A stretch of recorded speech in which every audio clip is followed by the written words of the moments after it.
Tom Holland has great hair. That's it. That's the post. Great hair. That's good booze. Spider-Man. Brand new day. Good. All right, so everybody's been waiting for Spider-Man to swing in and tell us about his brand new day. All right, why is it a brand new day? Is it because of the Sadie Sink character that it's like the worst kept secret in the MCU, like the revelation of who she is? Maybe. Is it teaming up with the Punisher? Punisher. Last time we saw the Punisher, he killed like 100 people. All right, so you're teaming up with pretty much a murderer, a psychopath. So that's a hell of a team up, right? So is that why it's a brand new day? Maybe.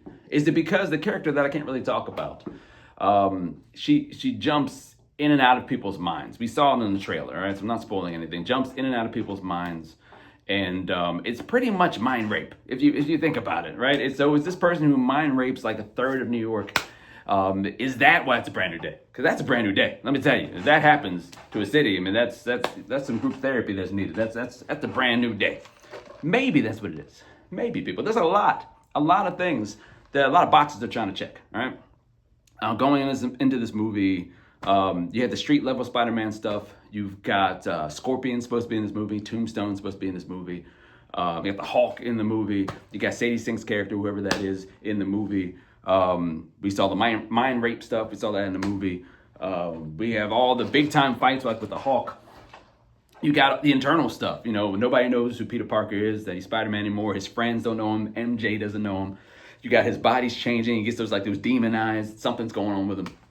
A lot of things to juggle, a lot of boxes to check. Now, sometimes people, you can check the boxes and still be wrong because you didn't really do it right. You didn't balance things out, right? Like a certain recipe, you have all the ingredients, but you didn't pay attention to how much of everything has to be put in, how long things need to be cooked and whatnot, prepped right. You gotta follow the details of the recipe. You can't just throw everything in there.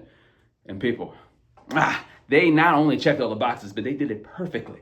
Perfectly. I love this movie, people. I freaking love this movie.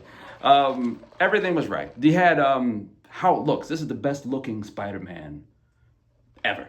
Best looking one. The action was great. The street level action, I think we saw a little bit in the trailer where he fights with the cops. He even fights the Hand is cool. The Hulk fight is excellent. When it becomes on streaming, we'll be rewatching that one for a long, long time. You have the fight between you have all the mind jumping. That's really cool how they do that. A lot of stuff in here that reminded me of the video game of Spider-Man. They just nailed the look. They nailed the action. The scene towards the end with the Punisher and Spider-Man, and they're fighting together. All that stuff is really good, really cool. All the characters. There's a lot of characters to fit in here, but I feel like all the characters were in there just the right amount. You know, they came in. We found out how they relate to the story, which is important. You don't just throw characters in there all willy-nilly, right? They relate to the story and then they're out, right? It was perfect. The only character that might be mad is Tombstone. Tombstone's in here for like 3 seconds, but everybody else, that was perfect. The future stuff, like some people will say, well, this is a movie setting up another movie.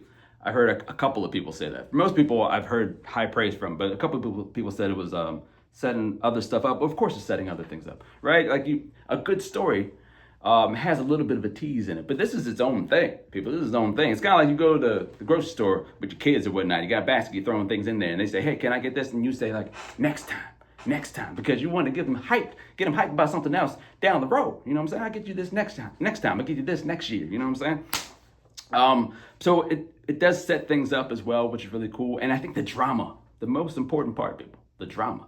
Some great actors in here with Tom Holland, Zendaya, John Bernthal as the Punisher, even Mark Ruffalo, even though he's not in here a lot. Like the chemistry between these characters is excellent.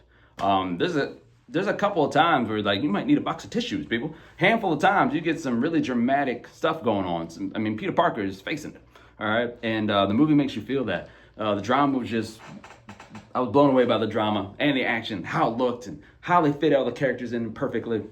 Yeah, it was good, people. The only two things I would say against it. One is, they're minor. The Punisher, last time we saw him, like I said, he killed like 100 people. And he was like an outlaw in New York. And like, he just kind of moseying around in New York. doing whatever he wants. Now, it's possible that people are just afraid of him. You know what I'm saying? I ain't messing with that dude. He's crazy. And also, I get it because you kind of have to compromise a little bit to tell a good story with Punisher and Spider-Man, because Punisher, their methods are very different. So you got to compromise a little bit so we can get this story. The second thing I might have a little bit of a problem with, I'm not going to call it a plot hole, but there's a conversation that could be had in this movie that would have saved a lot of people a lot of grief. We just had a simple conversation. But again, writing, you could say that with a lot of different stories that we see on screen, right? There's a couple conversations here and there were had. It could have saved some problems there. But to tell a good story, you might need to kind of gloss over that. Or sometimes in real life as well, like there's certain times where you don't talk about stuff and problems arise because of it. And there's times where you do have the conversation with people and the problems are there anyway. So I'm not saying that this conversation would have solved everything, but it's worth a try, worth a try. So that's the only two things. Nothing that bothers me enough, though, to not give this movie a grade A. This is a grade A movie. Grade A, hand clap. Loved it. One of my favorite movies, not just of the year, but favorite comic book movies maybe of all time. It's up there, people. It's in the top 10 favorite comic book movies of all time. It's good stuff. But back to Tom Holland's hair. Tell me of an actor in the MCU who has better hair than Tom Holland, right? Chris Evans, great hair, but not like Tom Holland hair. Who else? I can't think of any of the ladies whose hair comes anywhere close to Tom Holland. That's why Zendaya is with Tom Holland, by the way. It's his hair. It's his hair for sure. I'm trying to think. Chris Hemsworth has good hair, but not like Tom Holland. Now, John Bernthal, he does have good hair. But he's got to grow it out. You know what I'm saying? When it's growing out, you can see him in interviews. Like, his hair is really cool as well. But the Punisher's not going to do that. You can't have the Punisher with long, flowing locks looking sexy. You know what I'm saying? You know, all the stuff that he does with the sexy hair. He can't do that. He would kind of be like Rambo. I almost felt like Rambo was kind of turning you on while murdering you. And that's just not until maybe the Punisher will go for that. I don't know, people. So until he does that, it's Tom Holland. Best hair in the MCU. Good for you, Tom Holland.